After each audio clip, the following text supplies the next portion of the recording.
ಕರ್ನಾಟಕ ಗ್ರಾಮ ಪಂಚಾಯಿತಿ ಚುನಾವಣೆ ಸ್ಪರ್ಧಿ ಆಕಾಂಕ್ಷಿಗಳಿಗೆ ರಾಜ್ಯ ಸರ್ಕಾರದಿಂದ ಭರ್ಜರಿ ಗುಡ್ ನ್ಯೂಸ್. ರಾಜ್ಯದಲ್ಲಿ ಗ್ರಾಮ ಪಂಚಾಯಿತಿಗಳ ಸದಸ್ಯರ ಸಂಖ್ಯೆ ಏರಿಕೆ ಮಾಡಿ ರಾಜ್ಯ ಸರ್ಕಾರ ಹಾಗೂ ರಾಜ್ಯ ಚುನಾವಣಾ ಆಯೋಗ ಮಹತ್ವದ ನಿರ್ಧಾರ. ಗ್ರಾಮಗಳಲ್ಲಿ ಗ್ರಾಮ ಪಂಚಾಯಿತಿ ಚುನಾವಣೆ ಅಂದ್ರೇನೆ ಹಾಗೆ, ಅದೇನು ವಿಶೇಷ? ಇತರ ಚುನಾವಣೆಯಲ್ಲಿ ಇದ್ದಂತೆ ಈ ಗ್ರಾಮ ಪಂಚಾಯಿತಿ ಚುನಾವಣೆಯಲ್ಲಿ ಇರಲ್ಲ. ಇದು ಅತ್ಯಂತ ನಿಷ್ಠೂರವಾಗಿ ಹಾಗೂ ವೈಯಕ್ತಿಕವಾಗಿ ನಡೆಯುವ ಪಕ್ಷೇತರ ಚುನಾವಣೆಯಾಗಿದೆ. ಹಳ್ಳಿಗಳಲ್ಲಿ ಇತ್ತೀಚೆಗೆ ಗ್ರಾಮ ಪಂಚಾಯಿತಿ ಸದಸ್ಯ ಸ್ಥಾನಕ್ಕೆ ಸ್ಪರ್ಧಿಸುವ ಅಭ್ಯರ್ಥಿಗಳನ್ನು ಈಗಾಗಲೇ ಜನರು ಅವರವರ ವಿಶ್ವಾಸ ಗಳಿಸಿರುವ ಅಭ್ಯರ್ಥಿಗಳನ್ನು ಚುನಾವಣೆಗೆ ನಿಲ್ಲಿಸಲು ಪೂರ್ವ ಸಿದ್ಧತೆ ತಯಾರಿ ನಡೆಸುತ್ತಿದ್ದಾರೆ. ಹಾಗೂ ಈ ಬಾರಿ ಸದಸ್ಯ ಸ್ಥಾನಕ್ಕೆ ಸ್ಪರ್ಧಿಸುವ ಆಕಾಂಕ್ಷಿಗಳು ಕೂಡ ಈಗಿನಿಂದಲೇ ಪೂರ್ವ ತಯಾರಿ ನಡೆಸುತ್ತಿದ್ದು, ಹಳ್ಳಿಯ ವಾತಾವರಣದಲ್ಲಿ ಗುಸುಗುಸು ಪಿಸುಪಿಸು ವಿಷಯ ಮತ್ತು ವಿಚಾರಗಳು ಅಲ್ಲಲ್ಲಿ ಕೇಳಿಬರುತ್ತಿವೆ.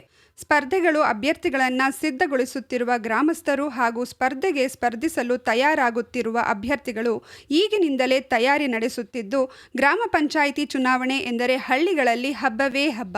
ಬನ್ನಿ, ರಾಜ್ಯದ ಗ್ರಾಮ ಪಂಚಾಯಿತಿಗಳ ಚುನಾವಣೆ ದಿನಾಂಕ ಹಾಗೂ ಮತದಾನದ ದಿನಾಂಕ ಹಾಗೂ ಫಲಿತಾಂಶದ ದಿನಾಂಕ ಸೇರಿದಂತೆ ರಾಜ್ಯದಲ್ಲಿ ನಿಮ್ಮ ಜಿಲ್ಲೆಗಳಲ್ಲಿ ಹಾಗೂ ನಿಮ್ಮ ತಾಲೂಕಿನಲ್ಲಿ ಮತ್ತು ನಿಮ್ಮ ಗ್ರಾಮ ಪಂಚಾಯಿತಿಗಳಲ್ಲಿ ಈ ಬಾರಿ ಎಷ್ಟು ಸದಸ್ಯರ ಸಂಖ್ಯೆಗಳನ್ನು ಹೆಚ್ಚಳ ಮಾಡಲಾಗಿದೆ ಎನ್ನುವ ಬಗ್ಗೆ ಕಂಪ್ಲೀಟ್ ಆಗಿ ತಿಳಿದುಕೊಳ್ಳಲು ತಪ್ಪದೆ ವಿಡಿಯೋವನ್ನು ಕೊನೆಯವರೆಗೂ ನೋಡಿ. ಮತ್ತು ನೀವು ಕೂಡ ಗ್ರಾಮೀಣ ಪ್ರದೇಶಕ್ಕೆ ಸಂಬಂಧಿಸಿದವರಾಗಿದ್ದರೆ ಅಥವಾ ಹಳ್ಳಿಯವರಾಗಿದ್ದರೆ ಈ ವಿಡಿಯೋಗೆ ಈಗಲೇ ಒಂದು ಲೈಕ್ ಮಾಡಿ. ರಾಜ್ಯದ 31 ಜಿಲ್ಲೆಗಳಲ್ಲಿನ ಗ್ರಾಮ ಪಂಚಾಯಿತಿ ಸದಸ್ಯರ ಸಂಖ್ಯೆಯನ್ನು ನಿಗದಿಪಡಿಸಿ ಕರಡು ಅಧಿಸೂಚನೆಯನ್ನು ಹೊರಡಿಸಲಾಗಿದ್ದು, ಈ ಬಾರಿ ಒಟ್ಟು ಸದಸ್ಯರ ಸಂಖ್ಯೆ 94,000ಕ್ಕೆ ಏರಿಕೆಯಾಗಲಿದೆ. 20ರ ಚುನಾವಣೆಯಲ್ಲಿ ರಾಜ್ಯದ 5,728 ಗ್ರಾಮ ಪಂಚಾಯಿತಿಗಳಲ್ಲಿ ಒಟ್ಟು 9,139 ಸದಸ್ಯ ಸ್ಥಾನಗಳಿದ್ದವು. ಈ ಬಾರಿ 5,700ಕ್ಕೂ ಹೆಚ್ಚು ಪಂಚಾಯಿತಿಗಳಿಗೆ ಒಟ್ಟು 9,481 ಸದಸ್ಯ ಸ್ಥಾನಗಳನ್ನು ಪ್ರಸ್ತಾವಿಸಲಾಗಿದೆ. ಹೆಚ್ಚು ಸ್ಥಾನ ಹೊಂದಿರುವ ಜಿಲ್ಲೆಗಳು: ಬೆಳಗಾವಿ ಜಿಲ್ಲೆಯು ಅತಿ ಹೆಚ್ಚು, ಅಂದರೆ 8,413 ಸದಸ್ಯ ಸ್ಥಾನಗಳನ್ನು ಹೊಂದಿದ್ದು ಅಗ್ರಸ್ಥಾನದಲ್ಲಿದೆ. ತುಮಕೂರು 5,228 ಮತ್ತು ಕಲಬುರಗಿ 4,429 ನಂತರದ ಸ್ಥಾನದಲ್ಲಿವೆ. ಕಡಿಮೆ ಸ್ಥಾನಗಳು ಕೊಡಗು ಜಿಲ್ಲೆಗಳಲ್ಲಿ 102 ಪಂಚಾಯಿತಿಗಳಿಂದ 1,200 ಸದಸ್ಯರಿದ್ದು, ಬೆಂಗಳೂರು ನಗರ ಜಿಲ್ಲೆಗಳಲ್ಲಿ ಕೇವಲ 85 ಗ್ರಾಮ ಪಂಚಾಯಿತಿಗಳಿದ್ದು 2,049 ಸದಸ್ಯರಿದ್ದಾರೆ. ಜಿಲ್ಲಾವಾರು ಅಂಕಿ ಅಂಶಗಳ ಕೋಷ್ಟಕ: ಬೆಳಗಾವಿ ಜಿಲ್ಲೆಯಲ್ಲಿ 497 ಗ್ರಾಮ ಪಂಚಾಯಿತಿಗಳು, 8,413 ಸದಸ್ಯರ ಸಂಖ್ಯೆ. ತುಮಕೂರು ಜಿಲ್ಲೆಯಲ್ಲಿ 329 ಗ್ರಾಮ ಪಂಚಾಯಿತಿಗಳು, 528 ಸದಸ್ಯರ ಸಂಖ್ಯೆ. ಕಲಬುರಗಿಯಲ್ಲಿ 260 ಗ್ರಾಮ ಪಂಚಾಯಿತಿಗಳು, 4,429 ಸದಸ್ಯರ ಸಂಖ್ಯೆ. ವಿಜಯಪುರ ಜಿಲ್ಲೆಯಲ್ಲಿ 211 ಗ್ರಾಮ ಪಂಚಾಯಿತಿಗಳು, 3,949 ಸದಸ್ಯರ ಸಂಖ್ಯೆ.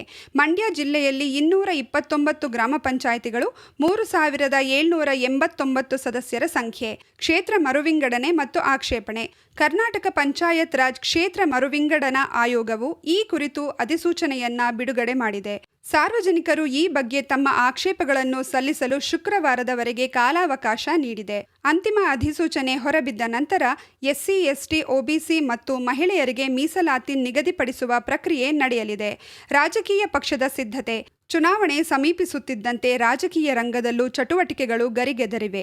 ಕಾಂಗ್ರೆಸ್ ಪಕ್ಷವು ಗ್ರಾಮ ಮಟ್ಟದಲ್ಲಿ ತಮಗೆ ಇರುವ ಬೆಂಬಲದ ಕುರಿತು ಸಮೀಕ್ಷೆ ನಡೆಸುತ್ತಿದ್ದರೆ, ಬಿಜೆಪಿ ಮತ್ತು ಜೆಡಿಎಸ್ ಪಕ್ಷಗಳು ಕೂಡ ತಮ್ಮ ಕಾರ್ಯಕರ್ತರ ಮೂಲಕ ಹಳ್ಳಿಗಳಲ್ಲಿ ಸಿದ್ಧತೆ ಆರಂಭಿಸಿವೆ. ಪ್ರಸ್ತುತ ಪಂಚಾಯಿತಿಗಳಲ್ಲಿ ಆಡಳಿತಾಧಿಕಾರಿಗಳ ಆಡಳಿತವಿದ್ದು, ಶೀಘ್ರದಲ್ಲೇ ಚುನಾವಣೆ ನಡೆಸುವಂತೆ ಸಾರ್ವಜನಿಕರಿಂದ ಒತ್ತಾಯ ಕೇಳಿಬರುತ್ತಿದೆ.